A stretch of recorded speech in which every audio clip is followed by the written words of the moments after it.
શ્રી ગણેશાય નમઃ. હર હર મહાદેવ. શિવ પુરાણ એ હિન્દુ ધર્મના અગત્યના 18 મહાપુરાણોમાંનું એક છે, જે ભગવાન શિવની મહિમા, તત્વજ્ઞાન અને ઉપાસનાને કેન્દ્રમાં રાખે છે. આ પુરાણમાં ભગવાન શિવના વિવિધ રૂપો, તેમની કથાઓ, અવતારો, ભગવાન શિવ અને માતા પાર્વતીના સંવાદો તથા ભક્તો માટે સાધનાનો માર્ગ દર્શાવવામાં આવ્યો છે. તે આધ્યાત્મિક ઉર્જા, ભક્તિ અને મુક્તિના માર્ગે આગળ વધવા માટે માર્ગદર્શક છે. શિવ પુરાણ માત્ર ધાર્મિક કથા નહીં, પરંતુ જીવનના ઊંડા તત્વો સમજાવે છે, જે ભક્તિ અને જ્ઞાનનો રસ્તો બતાવે છે. તો ચાલો શિવ પુરાણની કથા સાંભળીએ. તો કથા સાંભળતા પહેલા તમે મારી ચેનલમાં નવા હોય તો મારી ચેનલને સબસ્ક્રાઇબ કરી બેલ આઇકન પ્રેસ કરી દેજો, જેથી મારા આવનારા વિડીયોની માહિતી આપ સુધી તુરંત પહોંચે. હર હર મહાદેવ. શંખચૂડ સહાય પ્રજાપતિ મહર્ષિ કશ્યપની અનેક પત્નીઓ હતી. તેમાંથી એકનું નામ નૂહ હતું. નૂહની સંતાનો દાનવ કહેવાયા. તે જ નૂહના મોટા પુત્રનું નામ દંભ હતું. દંભ ખૂબ જ સદાચારી અને ધાર્મિક પ્રવૃત્તિનો હતો. અન્ય દાનવોની જેમ તેમાં ન તો ઈર્ષા હતી, ન દેવતાઓ સાથે વેર. તે ભગવાન વિષ્ણુનો ભક્ત હતો અને નિયમિત રૂપે તેમની આરાધના કરતો હતો. પરંતુ તેને એક જ ચિંતા સતાવતી હતી કે તેને કોઈ પુત્ર ન હતો. આચાર્ય શુક્રે દંભને શ્રી કૃષ્ણ મંત્રની દીક્ષા આપી. દીક્ષા પ્રાપ્ત કરીને દંભે પુષ્કરમાં મહાન અનુષ્ઠાન કર્યું. અનુષ્ઠાન સફળ થયું અને તેની તપસ્યાથી પ્રસન્ન થઈને ભગવાન વિષ્ણુ પ્રગટ થયા. તેમણે કહ્યું, વત્સ, હું તારા અનુષ્ઠાનથી પ્રસન્ન છું. દંભે કહ્યું, ભગવાન, જો તમે મારી તપસ્યાથી પ્રસન્ન છો તો મને એવો પુત્ર આપો જે તમારો ભક્ત હોય, ત્રિલોક વિજેતા હોય અને દેવતાઓ પણ તેને યુદ્ધમાં હરાવી ન શકે. ભગવાન વિષ્ણુએ તથાસ્તુ કહીને અંતર ધ્યાન થઈ ગયા. દંભ પ્રસન્ન મને ઘરે પરત ફર્યો. ગોલોકમાં શ્રી રાધાજીએ શ્રી કૃષ્ણના પાર્ષદ શ્રીદામાને અસુર થવાનો શ્રાપ આપ્યો હતો. શ્રાપની અસરથી શ્રીદામા દંભની પત્નીના ગર્ભમાં આવ્યા. જન્મ પછી દંભે પુત્રનું નામ શંખચૂડ રાખ્યું. જ્યારે તે થોડો મોટો થયો ત્યારે દંભે તેને મુનિ જૈગીશ્વરની દેખરેખમાં મૂક્યો. મુનિએ તેને શિક્ષા અને દીક્ષા આપી. કિશોરવસ્થામાં શંખચૂડ પુષ્કર પહોંચ્યો અને ત્યાં વર્ષો સુધી બ્રહ્માજીની ઘોર તપસ્યા કરી.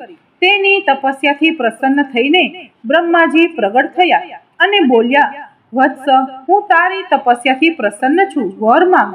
શંખચૂડે કહ્યું, પિતામહ, મને એવો વરદાન આપો કે દેવતાઓ મને હરાવી ન શકે. બ્રહ્માજીએ તેને આ વરદાન આપ્યું અને શ્રી કૃષ્ણ કવચ આપીને આદેશ આપ્યો, શંખચૂડ, તું બદ્રિકાશ્રમ જા. ત્યાં તારા ભાગ્યનો તારો ઉદય થવાની રાહ જોઈ રહ્યો છે. આદેશ માની શંખચૂડ બદ્રિકાશ્રમ પહોંચ્યો. ત્યાં મહારાજ ધર્મ ધ્વજની પુત્રી તુલસી પણ તપસ્યા કરી રહી હતી. બંનેનો પરિચય થયો અને બ્રહ્માજીની ઈચ્છા મુજબ તેમનું લગ્ન થયું. શંખચૂડ પત્ની સાથે દૈત્યપુરી પરત ફર્યો. શુક્રાચાર્યે તેને દાનવોનો રાજા બનાવ્યો. સિંહાસન પર બેસતા જ તેણે દેવલોક પર ચડાઈ કરી. બ્રહ્માજીના વરદાનથી તે અજય હતો, તેથી દેવતાઓને હરાવવામાં તેને કોઈ મુશ્કેલી ન પડી. તેણે અમરાવતી પર કબજો કર્યો. ઇન્દ્ર અમરાવતી છોડી નાસી ગયા. દેવતાઓ ભયથી ગુફાઓમાં છુપાઈ ગયા. શંખચૂડ ત્રણેય લોકનો શાસક બન્યો અને લોકપાલનોનું શાસન પણ સંભાળ્યું. તેણે પ્રજાના કલ્યાણ માટે અનેક કાર્યો કર્યા. પ્રજા તેનાથી ખૂબ પ્રસન્ન હતી. સર્વત્ર સુખ શાંતિ હતી. શંખચૂડ પોતે કૃષ્ણ ભક્ત હોવાથી તેની પ્રજા પણ ભગવાન કૃષ્ણમાં શ્રદ્ધા રાખવા લાગી. તેના રાજ્યમાંથી અધર્મનો નાશ થયો. પ્રજાએ ઇન્દ્ર અને દેવતાઓને ભૂલવાનું શરૂ કર્યું.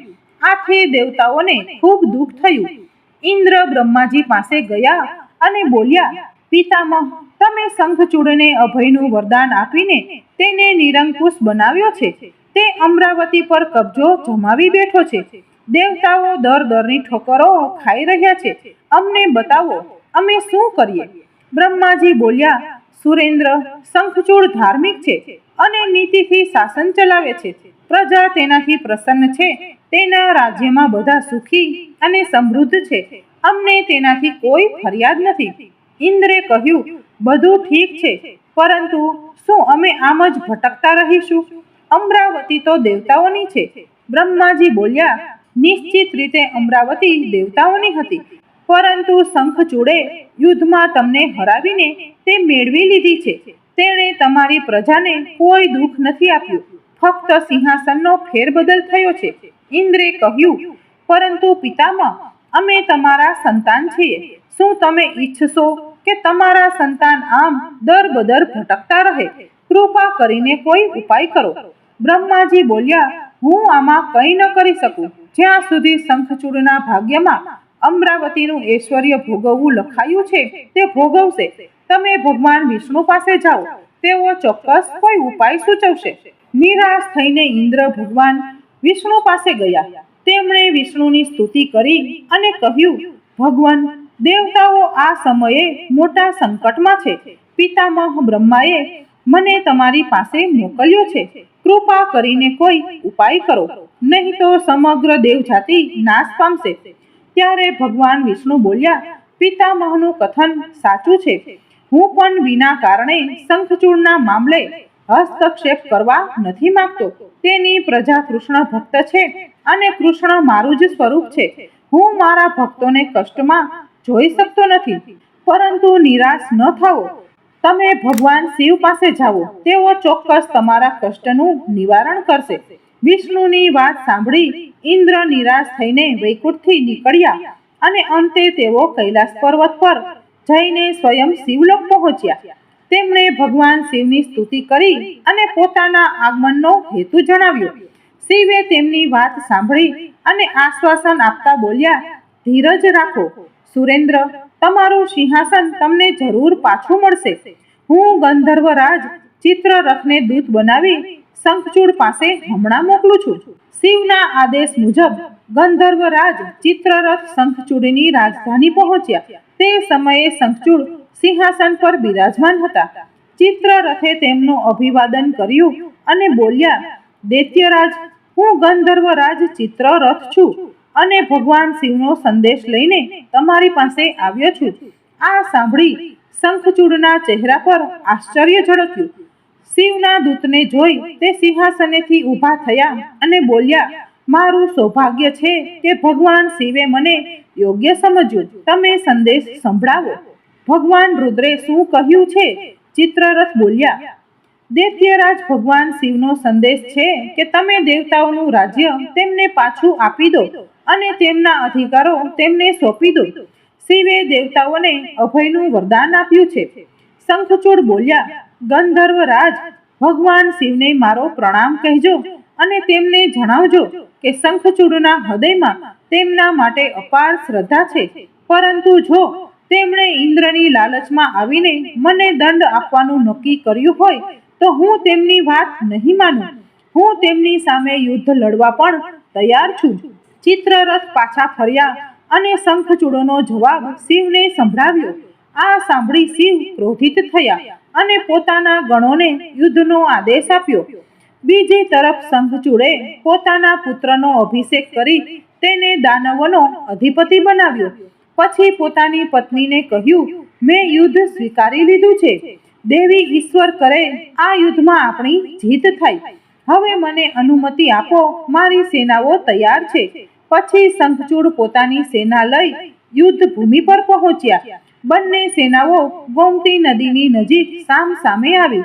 શિવે ફરી શંખચૂડને સંદેશ મોકલ્યો, મૂર્ખતા ન કરો, યુદ્ધથી દૂર રહી મારી વાત માનો.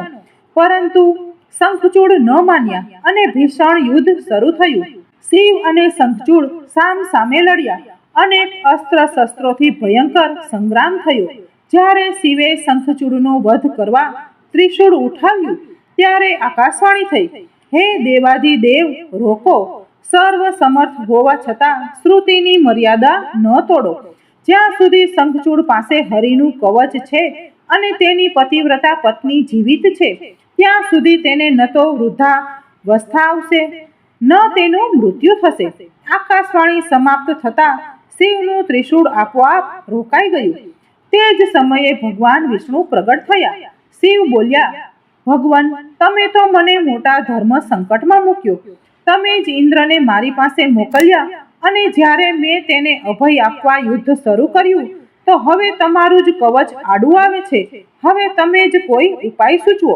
ત્યારે શ્રી વિષ્ણુ બોલ્યા, શંખચૂડના શ્રાપનો સમય હવે પૂરો થવાનો છે.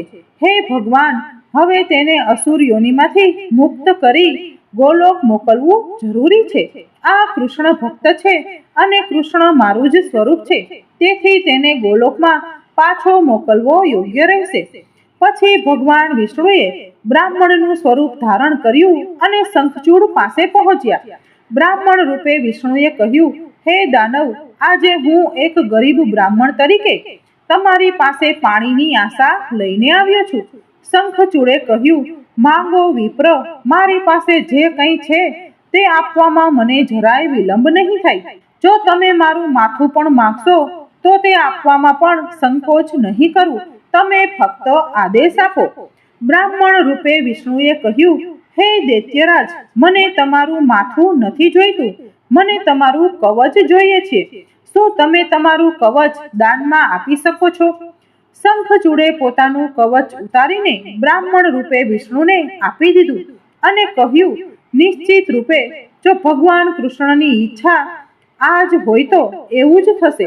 તમે કવચ લઈ જાઓ. પછી બ્રાહ્મણ રૂપે વિષ્ણુ કવચ લઈને દૈત્યપુરી પહોંચ્યા. તેમણે શંખચૂડનું સ્વરૂપ ધારણ કર્યું અને રાજમહેલમાં જઈને શંખચૂડની પત્ની તુલસી પાસે પહોંચ્યા. તુલસીએ તેમને પોતાના પતિ જ માનીને તેમનું સ્વાગત કર્યું. તે રાત્રે વિષ્ણુ શંખચૂડના મહેલમાં જ રોકાયા. અચાનક પતિવ્રતા તુલસીને ધોકાનો આભાસ થયો. તે ચોંકીને બિછાનેથી ઊભી થઈ અને બોલી, તું કોણ છે? મારી સાથે ચાલાકી કરવાની હિંમત કેવી રીતે કરી? જલ્દી બોલ, નહીં તો મારા પતિવ્રત ધર્મથી તને હમણાં ભસ્મ કરી દઈશ. ત્યારે ભગવાન વિષ્ણુ પોતાના વાસ્તવિક સ્વરૂપમાં પ્રગટ થયા અને તુલસીને સમજાવતા કહ્યું, સાંભળ તુલસી, તારા પતિનો સમય પૂરો થઈ ગયો છે. એક શ્રાપને કારણે તેને અસુર યોનિમાં આવવું પડ્યું હતું. હવે તે ગોલોકમાં રહેશે, કારણ કે તારો પતિવ્રત ધર્મ જ તેનું રક્ષણ કરી રહ્યો હતો. તેથી મારે ચાલાકીથી તને કલુષિત કરવું પડ્યું. તુલસી રડતા બોલી, આ તમે સારું ન કર્યું ભગવાન. આમ મારી સાથે ચાલાકી કરીને મારું સતીત્વ નષ્ટ કર્યું. હું તમને શ્રાપ આપું છું કે આજથી તમારે પણ પથ્થર બનવું પડશે. તમારામાં દયા કે મમતા નથી, તમે પથ્થર છો, પથ્થર. ત્યારે શ્રી વિષ્ણુ બોલ્યા, અને હું તને વરદાન આપું છું તુલસી, કે મારા પથ્થર બની જવા પર તને પણ મારી પાસે જ સ્થાન મળશે. ભવિષ્યમાં લોકો તુલસી અને શાલિગ્રામની પૂજા કરશે. તુલસી વિના શાલિગ્રામની પૂજા અધૂરી રહેશે. આ પછી વિષ્ણુ અંતર્ધ્યાન થઈ ગયા. તેમણે યુદ્ધ ભૂમિમાં ઉભેલા શિવને પોતાની દિવ્ય શક્તિથી બધું જણાવી દીધું. પછી શંખચૂડ અને શિવ વચ્ચે ફરી યુદ્ધ શરૂ થયું. પરંતુ તુલસીના પતિવ્રત ધર્મનો નાશ થઈ જવાથી શંખચૂડની શક્તિ ઘટી ગઈ હતી. તેથી શિવે પોતાનું ત્રિશૂળ તેની તરફ ફેંક્યું, જે સીધું શંખચૂડના હૃદયને વીંધી ગયું. વાતાવરણમાં હજારો વીજળીઓ એકસાથે ચમકી, ચારે દિશાઓ ધ્રુજી ઉઠી અને જોત જોતામાં શંખચૂડ ધરતી પર ઢળી પડ્યો. પડતા જ તેના પ્રાણ પંખેરું ઉડી ગયા. શ્રાપમાંથી મુક્તિ મળતા જ શ્રીધામ ગોલોકમાં પહોંચી ગયા. શંખચૂડની ભસ્મમાંથી એક શંખ પ્રગટ થયો, જે કાળાંતરે ભગવાન શિવના હાથની શોભા બન્યો. દેવતાઓએ શિવની જય જયકાર કરી ઇન્દ્રને ફરીથી પોતાનું સિંહાસન પ્રાપ્ત થયું. તો મિત્રો, તમે શિવ ભક્ત હોય તો કમેન્ટ બોક્સમાં હર હર મહાદેવ અવશ્ય લખજો અને કથાને લાઈક અને તમારા મિત્રો સાથે શેર કરી દેજો. હર હર મહાદેવ.